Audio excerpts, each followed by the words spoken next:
Hey Vern, old buddy, how's life on the wall? And Sparky! Okay, Sparky, you've had enough scotch.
So we have Scotland here, and we're looking at the Hebrides here because we're going to be locating Laphroaig Distillery, and it's in the Port Ellen area. And we go down to Port Ellen, and right next to Port Ellen we have Laphroaig Distillery.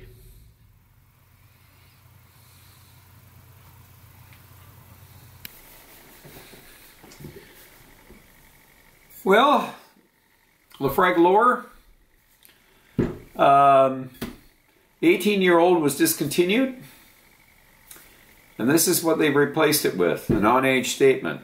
Though they do claim that the whiskeys in this bottle are from casks 7 years to 21 years of age. They're a mixture of porter casks, Pedro Ximénez casks, American oak. And let's pour ourselves a shot here and let's get into it.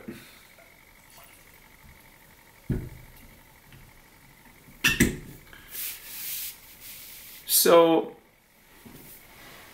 non-age statement whiskeys seem to be, they just seem to be replacing so many of the whiskeys that we knew, the 18s, the 16s, so I'm going to give it a fair review, even though sometimes I do get a little bit flustered with the non-age statement whiskeys.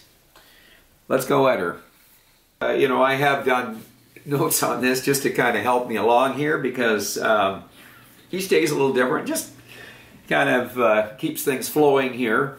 When you're doing a lot of whiskey reviews and that, you sometimes like to make notes, and it doesn't even hurt to review other channels and see what other people are getting. I'm not always getting what the other reviewers are, but there's certain reviewers I do respect. I don't always agree with them, but I do respect. I look at a lot of different channels. So this one is favored fairly well. It hasn't been beaten up too much, so we'll see how we do. So, the nose.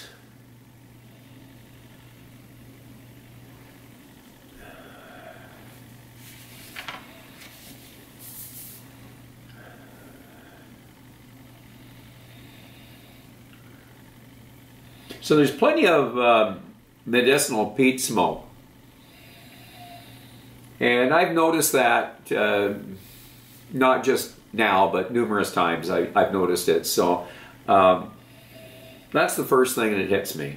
When I say medicinal, it's sort of got a little bit of the Lagavulin medicinal notes on the nose.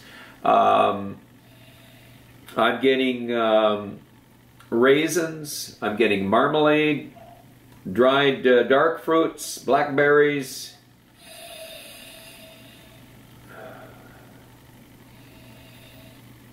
and in the past I've gotten strawberries even out of this nose. Now the black licorice, and that's followed with now we got some spices, almost chocolate spices, like hot chocolate, you know, spicy chocolate, dark chocolate, and now the peat again. I like to pull it away once in a while and give my get myself a little oxygen up my nostrils, and we'll go back at it and just see what else we can pick up. Okay, so now I'm actually getting some vanilla here, and it's funny because I got the peat playing around with the vanilla here. And you know, probably the chocolate, peat, vanilla, and maybe even a little Christmas pudding. Well layered, very well layered. Okay, now for the palate.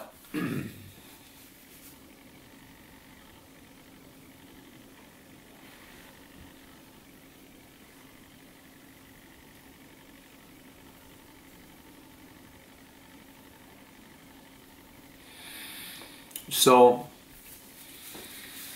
the peat is still very dominating, but it's not the medicinal peat.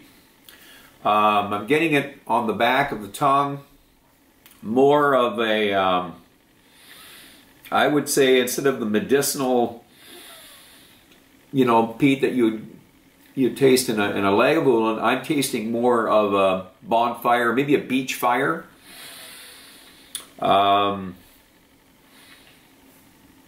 Little bit of cola, a slight bit of maybe cherry cola,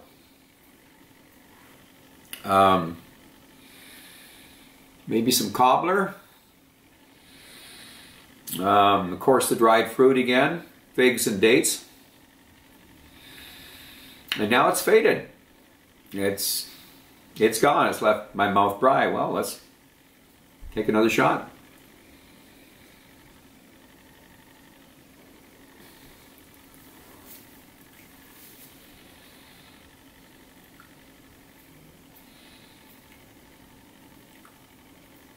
Well, the peat again, and it's beach fire again, and the chocolate's back, dark chocolate, more beach fire, black pepper. You know, this does have an oily mouthfeel. It's got some body to it, and that oily mouthfeel that you get at the beginning eventually becomes dry.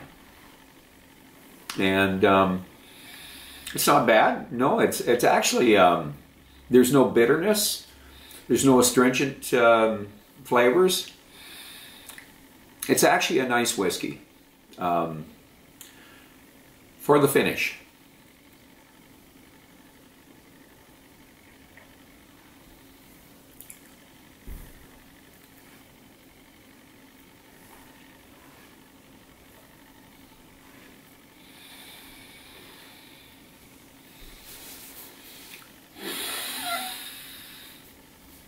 I would say medium long, and again, more of that phenolic peat. Lots of spices, and we'll throw a little vanilla in with the spices. Pepper, cinnamon, the licorice. I get that Coca-Cola now. And that's mixed with the dried fruits, more peat, very dry finish. I'd say the finish is medium. And I would say that it's a very well-balanced drink. It's good whiskey. There's nothing wrong with this. Is it the 18? I don't have the 18 here. I wish I did. I might never know unless somebody has an 18. I like the 18. The 18 was one of the few Laphroaig whiskeys I really liked until I had the cask strength 10. And I even preferred that to the Cardias. So, what can I say? I mean, this is getting good marks, and I'd give it good marks, except this darn non-age statement thing. I'm just getting more and more mixed feelings toward the non-age statement drinks. I'm not buying them anymore. I actually had a gift the other day from a family member of a Canadian non-age statement, and I really want to put it against a non-age statement Scotch, actually even one from maybe Isla, because I'm not impressed with our Canadian whiskies that are non-age statement, and especially the ones that are very young, as much as they're getting all sorts of hype. Anyways, I'll get into that one later on. I'm very supportive of the character of the drink. I think it's a very good bottle in terms of its body, its balance, its tasting notes. It's even got a half decent finish to it. I don't know if it's worth the price as compared to, let's see, what the 18 was. So this bottle didn't cost me what it does today. I think I paid $165, $170 for it. Somewhere in that range. I mean, you got to throw the tax in too, so it was a big investment. But I'm hearing of up to $190, $195 in Canada for this whiskey. I'm questioning, is that, you know, it's not an Octomore, and I understand some whiskeys are more difficult to make. It's the casks, getting the good cask, etc.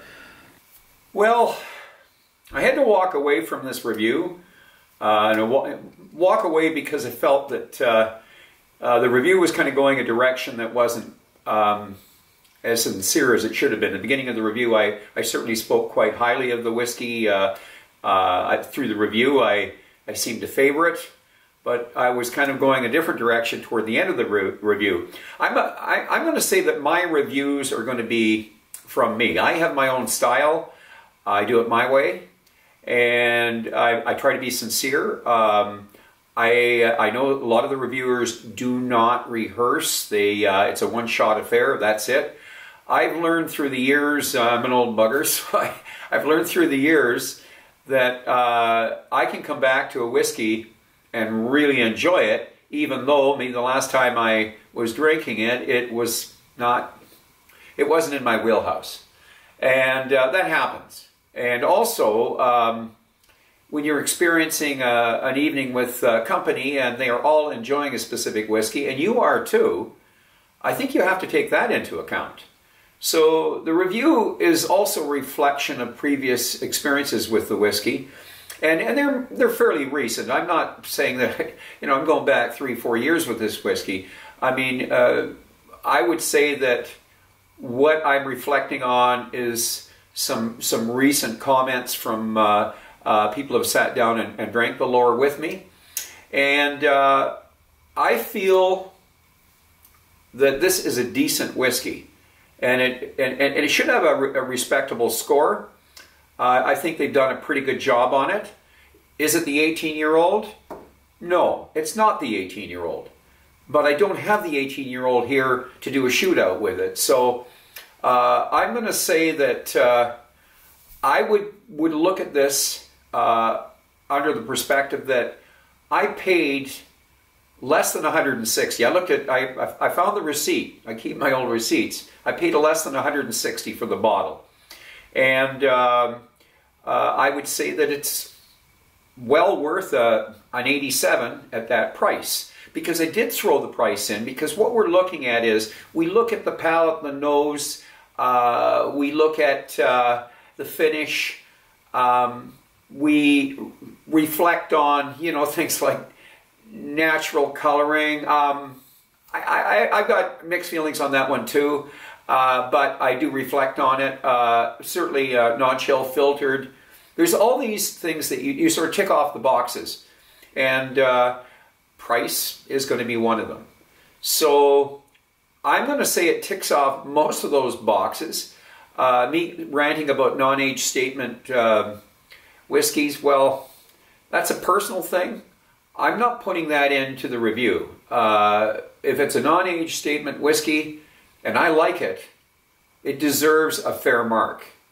I'm not buying as many as I used to. I said I wasn't going to buy any more. Who knows? We say things, and I'm gonna stay with the 87. I believe that I would have had a higher mark if it was more affordable. At the present mark, $200, I don't know if I'd even give it an 87. I don't know. Everything's going up. So maybe if I reflect on that and I realize what we're paying for everything else, maybe it'll put it in perspective that that is just a direction that we're going to see whiskey go. So I'm going to stay with the 87. And, you know, I hope that you folks have an opportunity to have the lore, you know, in your, or at least have a chance to sample the lore. Maybe it would be better to go to a, you know, to a bar and sample it than fork out the $200. But I think it's a really good experience with Laphroaig there. I think Laphroaig is a decent distillery. I have probably leaned more toward the Ardbeg and Lagavulin through the years and that, but I do enjoy this.